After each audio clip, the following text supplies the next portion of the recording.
Hi folks, Paula MacLean again, and welcome back for the second video in the Great Boards Plain and Simple free video series. Today we're going to talk about how should a board manage formal complaints and grievances when they come forward to the board. And we're going to take a little bit of a different approach to this one. I've written you a case study, and I'm going to ask that you stop the video in a second and that you actually take time to read the case study that is on page 2. So if you have not downloaded and printed the handout for everybody who's seeing this video, it is a good time to do that because it's going to be a little bit harder to read it on the screen than it would be if it was on a piece of paper in front of you. So I'm going to ask you to stop the video and to download and print the handout if you haven't already. And what I would like you to do is I'd like you to be thinking as you read through the scenario on page 2, if this was me and it was my circumstance, how would I have handled this? And so I would like you to stop the video now, read the scenario, and then I'll be back when you come back to me and we're going to talk a little bit about what are the steps that we need to put in place so that a board properly handles situations that come forward like this particular situation. Stop the video now and I'll be back in a couple of minutes.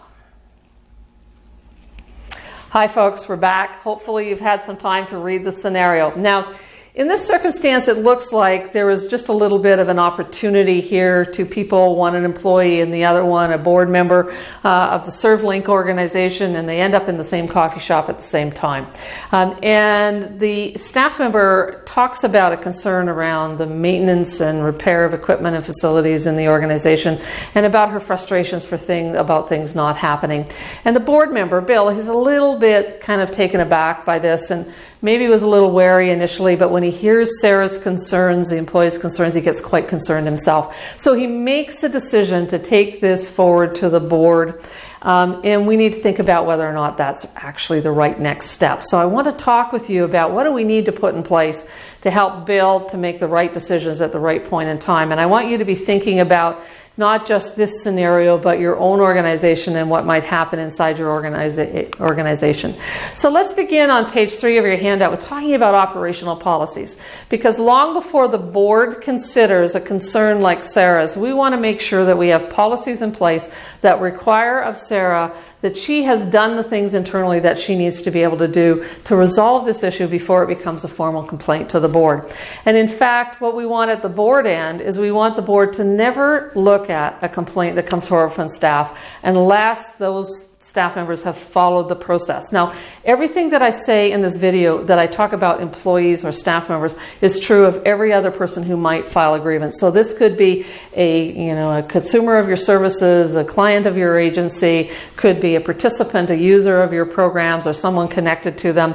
So we want to make sure that we have a resolution process for issues that internally, operationally, we can address those concerns at an employee level, at a management level, so that those things don't need to go to the board, so that we've resolved those issues. And we want to make sure that we've resolved them to everyone's satisfaction. Not that management thinks it's resolved, but the people who have a concern or a complaint, in this case Sarah, that Sarah thinks it's resolved as well. So let's start off with where do we begin with the operational policies, and there's some key components that we need to consider here. First component that we want to make sure is that we have written operational policies that say how do people process this. Writing is really important because it lets anyone look at it and say, now I get what I'm supposed to do if there's a concern.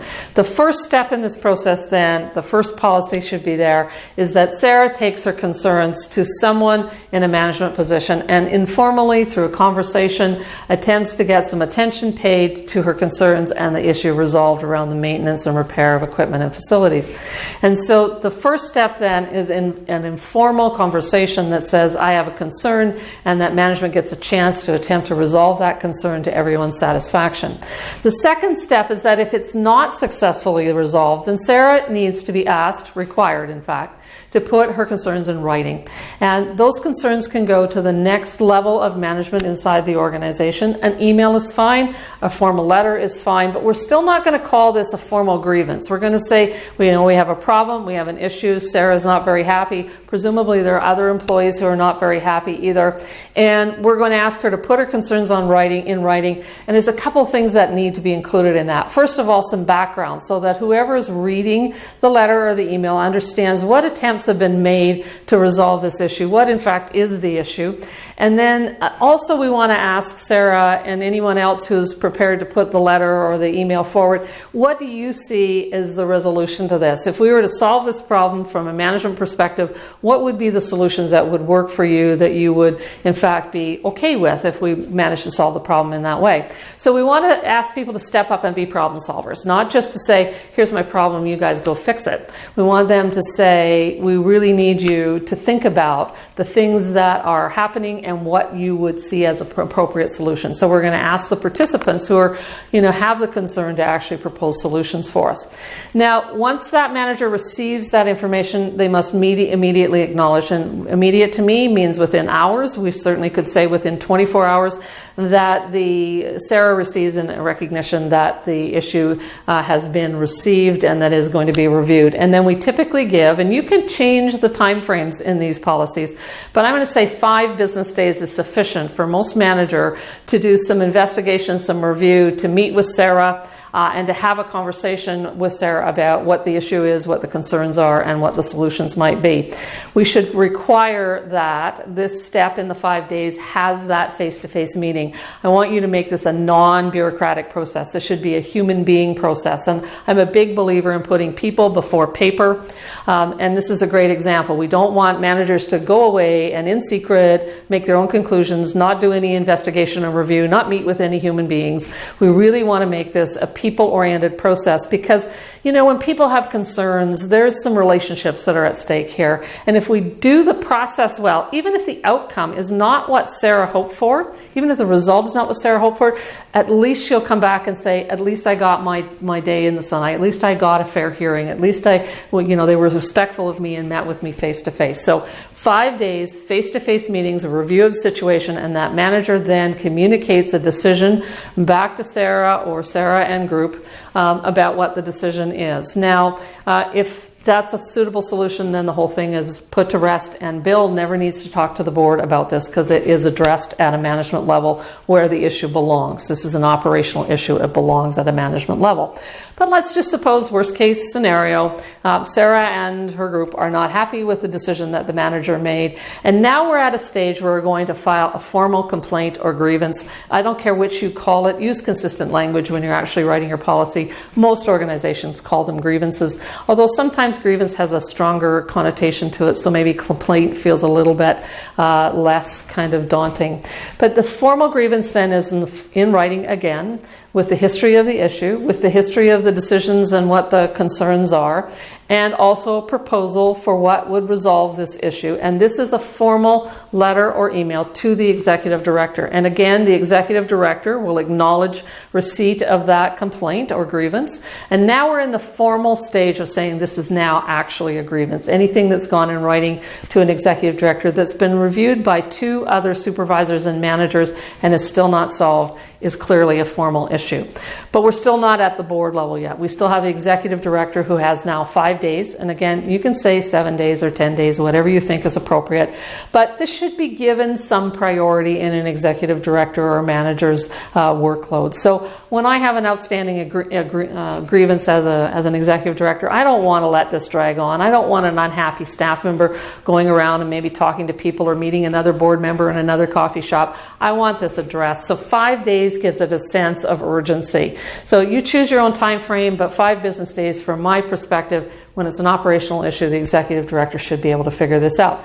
Again, an expectation on the executive director that face-to-face meetings be had, that the issue be reviewed thoroughly, that the identified problem be identified to see whether it's even factual or what the actual issues are around the repair and maintenance, what equipment, what facilities, how long has this been going on, how big a deal is it, and remind yourself, sometimes it's a really big deal, and sometimes it really isn't a big deal and there's been miscommunication or activities that have been misunderstood. So really important the executive director put her or his eyes and ears on this issue, and that person has then 5 days, the ED has 5 days to come up with a solution and communicate that solution in writing.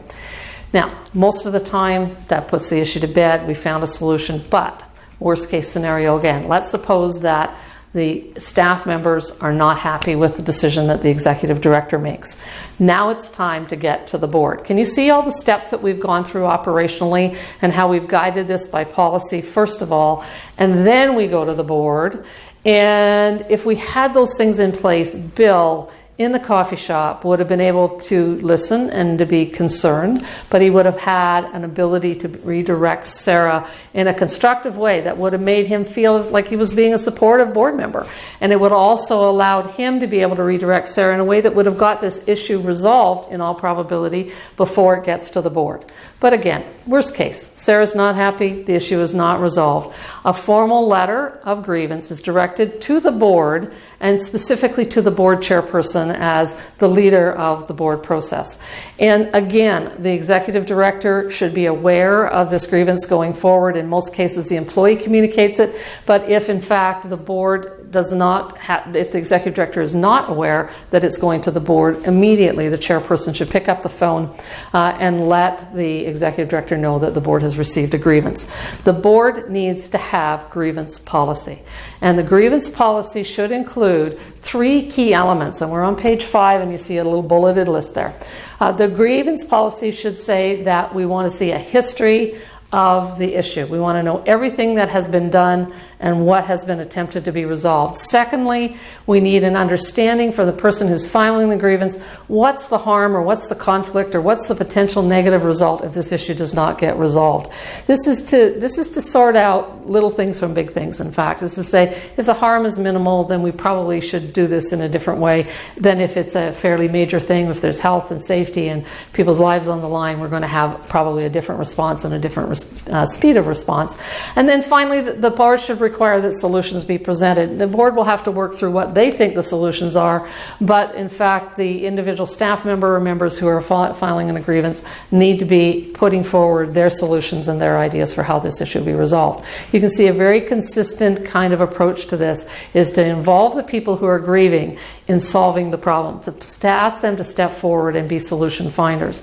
The board needs to confirm that the staff member has followed all of the steps in the grievance process. And if it's not clear from the written grievance, then the board chair should pick up the phone or send an email. And again, people before paper, this is a grievance.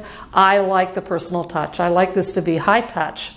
And it's not about putting people off. And we want to make sure that we don't, in emails, there's no tone of voice, there's no facial features. So a conversation by phone or a quick face-to-face to try and the board chair to identify what are the things that this person has already done if that's not been made clear in the actual written grievance. And it needs to be absolutely bluntly stated, if the person has not followed the policies of the organization at an operational level through to the executive director, then this gets sent back immediately to the operational staff of the organization, the management team of the agency, for resolution.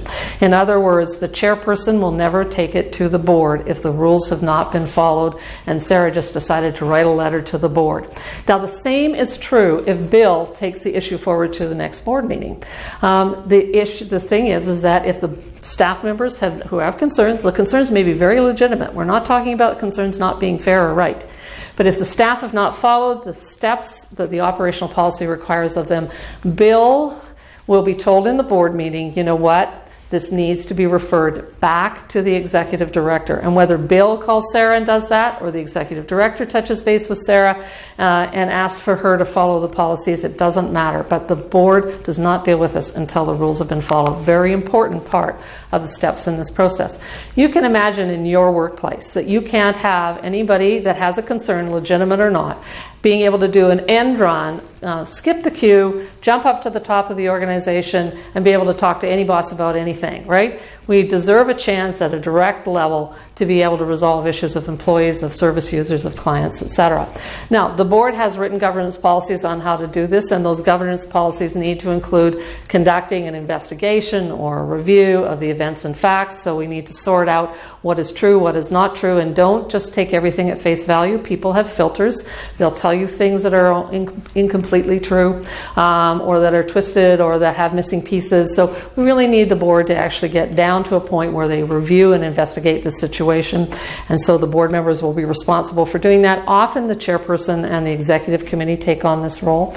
That they have to have at least one face-to-face meeting with the person who's filing the grievance or the complaint, and that there be a timeline for written communication. And we usually give the board, who are volunteers, a little more time than we give paid staff. Usually 3 working weeks or 15 business days is a reasonable period of time. The board executive committee then steps up and does some extra legwork here. Do not rely on your executive director, because he or she has already made a decision. So the grievance is not against the executive director, but the people who are filing the grievance are not happy with the decision that the executive director has made. So it makes no sense to then have the executive director review all of the issues, or her opinion or his opinion of those issues.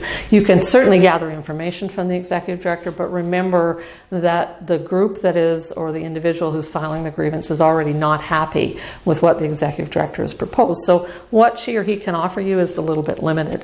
The executive director then is a support to the process, but they are not the decider of the process.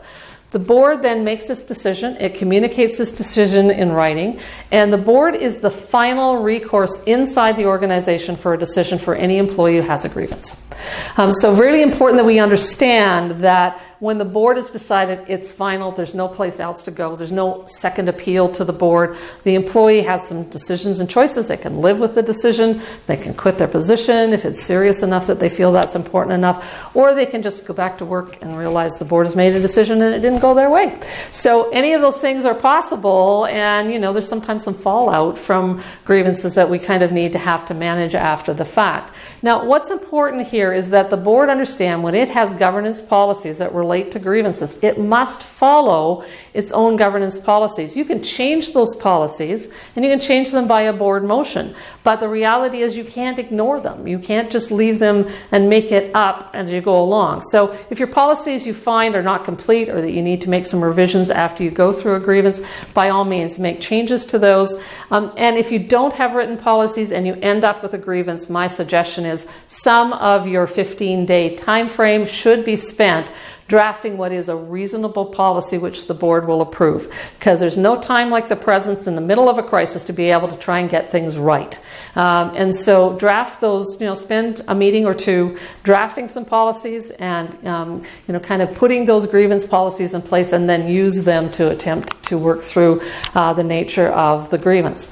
So let me just finish off by asking you to think about what would we have done differently in the situation if it was you who got caught in the conversation in a coffee shop where all you wanted was your morning cup of coffee, and all Sarah wanted is to be heard and to have the issue resolved.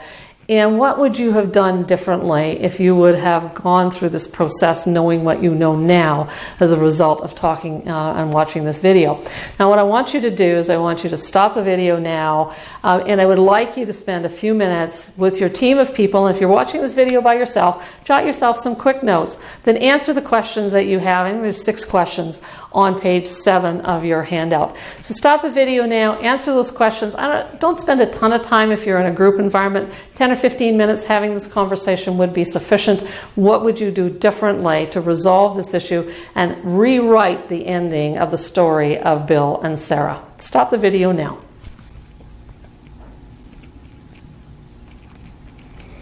All right, I told you I'd be back when you came back, so here we are.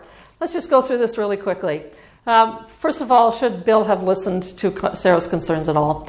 And he might have said, you know what, Sarah, I'm okay with listening to your concerns, but I would really be sure that you knew what the policy was and attempting to resolve this, because if I'm listening, I'm just kind of listening as Bill. But he could also have kind of stopped if he heard operational issues being brought forward and just saying, you know what, Sarah, I know that you probably don't understand the role of our board, but our board is really a policy board. We don't get involved in operations, but I do know that there's a policy that will give you some guidance on how to resolve this issue. And if it doesn't get resolved, then there's a grievance policy at a board level that allows you to bring that issue forward. But you know what, before the board can even talk about it, before I should really even be listening to you, you need to follow the policies that are inside the agency, right? So, you know, either way would probably be okay. One's a little softer than the other. One redirects Sarah sooner. But you know what? Bill needs to not be the point person for Sarah to be able to resolve this issue. Given that Bill did listen to the concerns, the second question is what should he have done? He should have redirected her back to the policies. He could have asked some questions to see whether or not she had already followed those policies. And if she has, then he would then say, you need to file a formal grievance with the board. That's an appropriate direction. If she has not, he needs to be either aware of what those policies are, or he needs to send her to a specific person, usually the executive director, and say, ask the executive director to pull out the policy manual and show you the steps that you have to go through to resolve this issue. Next question is, should Bill speak to the executive director about his concerns? And the answer is absolutely. This is where the concerns should go, because the executive directors do not like surprises, and the issue should be addressed with the executive director and the employee, so to see if we can short shift this and make a quick resolution in a process that probably is relatively simple if you're the operational manager of a whole organization. So Bill should pick up the phone and he should have a conversation, better a conversation than an email, by the way. Once again, emails get things, when it's a real issue, emails can make things worse. So an issue has been addressed and he needs to communicate that with the executive director, and she should follow, or he should follow up on that immediately. What should Bill tell Sarah to do next? Follow the policy. And then finally, should Bill let the board know? The answer is absolutely not. This should not come forward to a board. He has done the right thing to let the executive director know. And at the point that this is a formal grievance to the board level, the board will know about it. Bill might give a heads up, quick conversation, quick phone call to the chair of the board, but let's let the executive director and his or her team resolve this issue at an operational level, because it is an operational issue. So I hope that you have enjoyed the last few minutes talking about formal complaints and grievances, and I hope one of the things that you're getting here is a flavor of boards have a responsibility to have good policies in place, to do things that support those policies and comply with those policies, and that there's a right way of addressing issues for staff, for users of service that involves eventually the board if the employees of the organization at a management level are unable to resolve those issues. So I'm going to be back with video 3 in just a few days, and I'm really glad that you're with us. My name is Paula MacLean. I'm your leadership coach, and until the next video, all the best.